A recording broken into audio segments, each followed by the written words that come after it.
Sorak-sorailah bagi Tuhan, hai seluruh bumi.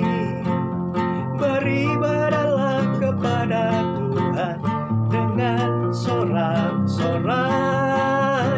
Sorak-sorailah bagi Tuhan, hai seluruh bumi. Beribadahlah kepada Tuhan dengan sorak-sorai.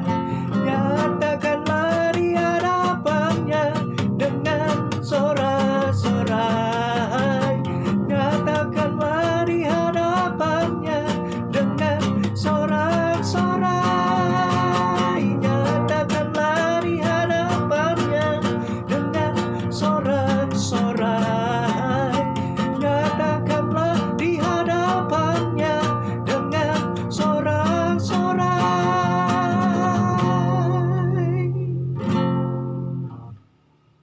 Masih ada harapan. Dalam Lukas 7 ayat 1 sampai 10, kita akan melihat cerita tentang hamba seorang perwira yang sakit keras dan hampir mati. Namun tiba-tiba didapatinya hamba itu telah sehat kembali. Siapakah yang menyembuhkannya? Tentu Tuhan Yesus. Dan Tuhan Yesus mau menyembuhkan engkau saat ini. Karena dalam Ibrani 13 ayat 8, Tuhan berkata bahwa Dia adalah sama dulu, kemarin, dan sampai hari ini, yang akan mau mengadakan mukjizat kepadamu. Cuman kita akan melihat nanti bagaimana caranya memperoleh kesembuhan daripada Tuhan.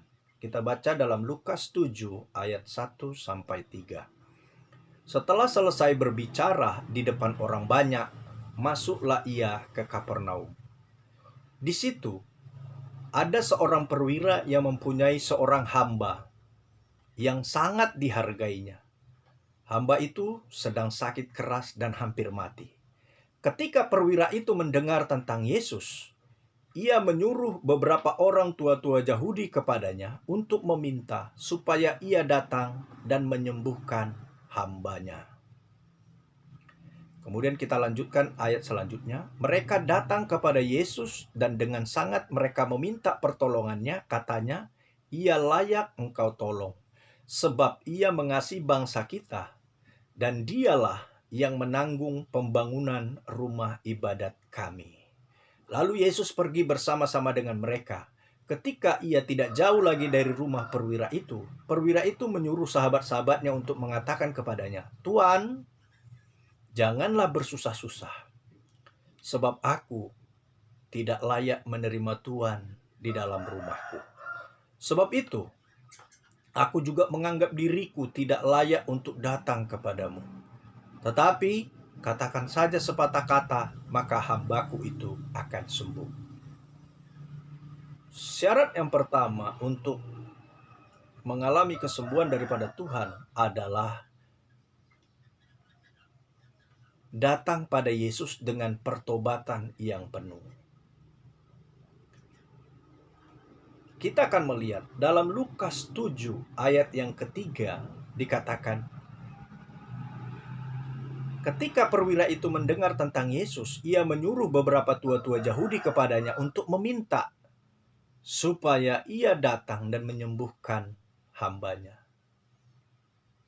Perwira itu sebelumnya menyuruh Yesus untuk datang menyembuhkan hambanya. Itu berarti dia menganggap Yesus itu berada di bawahnya. Walaupun dia tidak secara langsung menyuruh. Dia menyuruh melalui tua-tua Yahudi. Tapi lihat dalam Lukas 7 ayat 6-7. Lalu Yesus pergi bersama-sama dengan mereka. Ketika ia tidak jauh lagi dari rumah perwira itu menyuruh sahabat-sahabatnya untuk mengatakan kepadanya, Tuan, janganlah bersusah-susah, sebab aku tidak layak menerima Tuhan di dalam rumahku. Sebab itu, aku juga menganggap diriku tidak layak untuk datang kepadamu. Tetapi katakan saja sepatah kata, maka hambaku itu akan sembuh. Artinya dia mulai hidup dalam pertobatan. tadinya dia menyuruh Yesus, sekarang dia berkata Tuan. Artinya dia menganggap bahwa Yesus itu adalah sesuatu yang luar biasa. Dan dia tidak layak untuk dekat kepada Yesus. Sama seperti yang dilakukan oleh Yohanes. Membuka tali kasutnya pun aku tidak layak, kata Yohanes Pembaptis. Pertobatan ini yang membuat keajaiban. Dalam 2 Tawarik 7 ayat 14 berkata, dan umatku yang atasnya namaku disebut, merendahkan diri, mencari wajahku dan berbalik dari jalan-jalan yang jahat. Maka aku akan mendengarkan mereka dan memulihkan negeri mereka. Pertobatan itu harus kelihatan, bukan hanya di bibir, tapi harus bisa terlihat.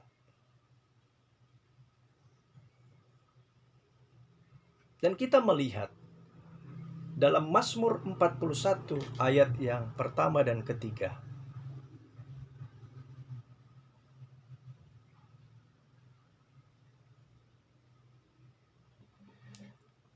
Untuk pemimpin biduan Mazmur Daud, berbahagialah orang yang memperhatikan orang lemah. Tuhan akan meluputkan dia pada waktu celaka. Tuhan akan melindungi dia dan memelihara nyawanya, sehingga ia disebut berbahagia di bumi. Engkau takkan membiarkan dia dipermainkan musuhnya. Tuhan membantu dia di ranjangnya waktu sakit. Di tempat tidurnya, kau pulihkan dia sama sekali dari sakitnya. Memperhatikan orang lemah. Nah, dan yang ajaibnya, kalau kita suka memperhatikan orang yang lemah, kita lihat Ibrani 13 ayat yang kedua.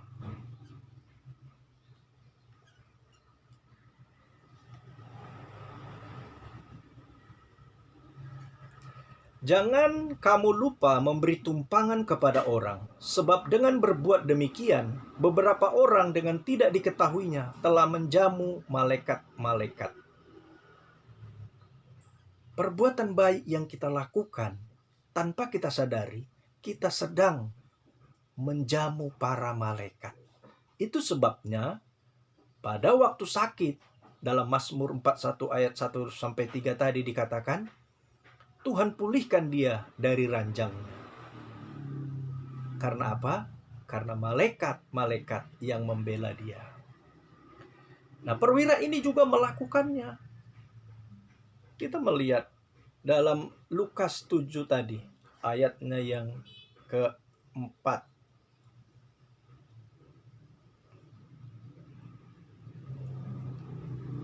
Mereka datang kepada Yesus dan dengan sangat mereka meminta pertolongannya. Katanya, ia layak engkau tolong, sebab ia mengasihi bangsa kita dan dialah yang menanggung pembangunan rumah ibadat kami.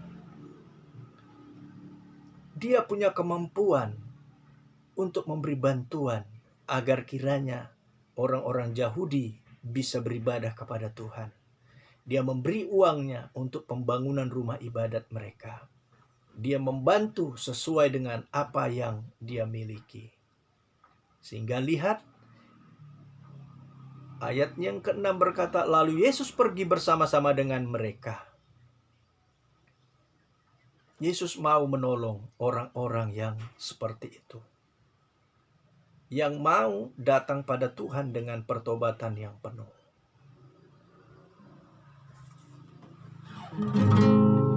Penolong yang selalu setia,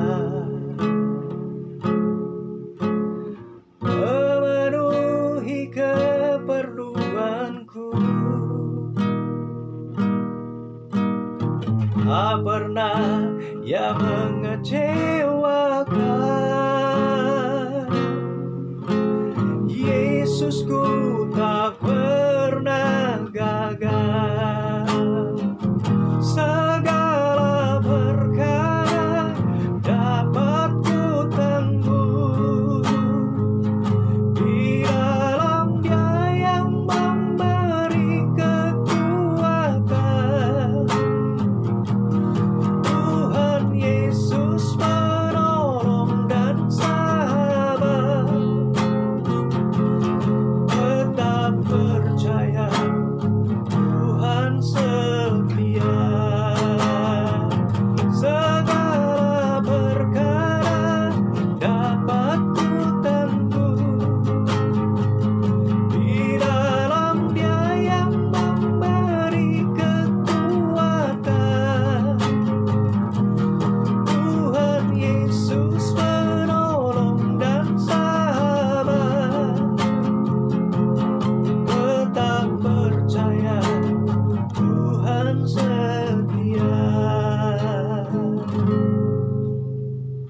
kedua mengatakan perkataan yang membangkitkan pengharapan pada Tuhan.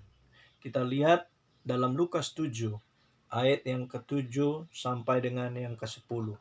Sebab itu juga aku menganggap diriku tidak layak untuk datang kepadamu, tetapi katakan saja sepatah kata, maka hambaku itu akan sembuh. Sebab aku sendiri seorang bawahan, dan di bawahku ada pula prajurit. Jika aku berkata kepada salah seorang prajurit itu, pergi, maka ia pergi. Dan kepada seorang lagi, datang, maka ia datang.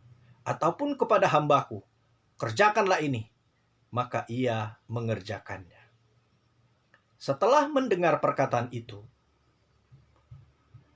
Yesus heran akan dia, dan sambil berpaling kepada orang banyak yang mengikuti dia, ia berkata, aku berkata kepadamu, iman sebesar ini tidak pernah aku jumpai, sekalipun di antara orang Israel. Dan setelah orang-orang yang disuruh itu kembali ke rumah, didapatinya lah hamba itu telah sehat kembali. Dia berkata, hambaku akan sembuh, dan hambanya telah sehat kembali. Saya teringat kepada seorang wanita yang 12 tahun mengalami pendarahan. Hartanya habis untuk berobat, dan penyakitnya tidak sembuh, malah tambah parah. Tapi dia berkata, ketika dia ketemu dengan Tuhan Yesus, dia berkata, aku pasti sembuh. Kemudian dia menjamah jubah Yesus, dan keajaiban terjadi, dia sembuh. Kata-kata itu akan memberikan kekuatan bagimu untuk sembuh.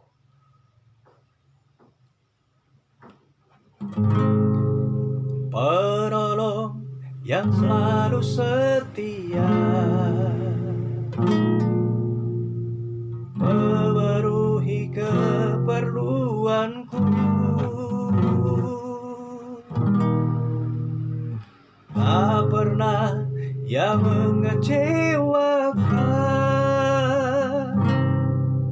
Yesusku tak pernah gagal. Segala perkara dapat ku tanggung di dalam Dia yang memberi kekuatan. Tuhan Yesus menolong dan sabar. Tetap percaya, Tuhan setia. Ku buka hati untuk jamahanmu, berserah penuh di hadiratmu.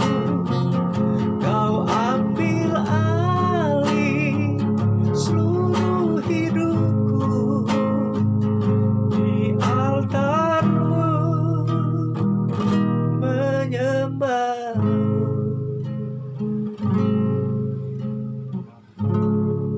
Bukankah Yesus pernah berkata kepada seorang wanita, pulanglah, karena kata-katamu itu setan telah keluar dari tubuh anakmu. Kata-kata yang membangkitkan pengharapan kepada Tuhan akan mendatangkan kuasa Allah.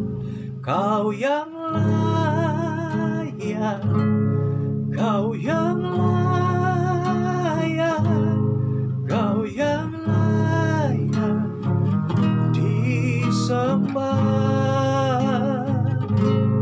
Kau yang layak, kau yang layak, kau yang layak disembah.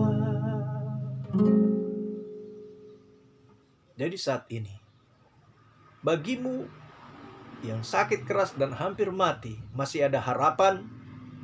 Datang kepada Yesus dengan pertobatan dan ucapkan perkataan yang membangkitkan pengharapan kepada Tuhan. Katakan, aku sembuh, aku sehat, aku diberkati Tuhan. maka harapan itu akan menjadi kenyataan bagimu. Tuhan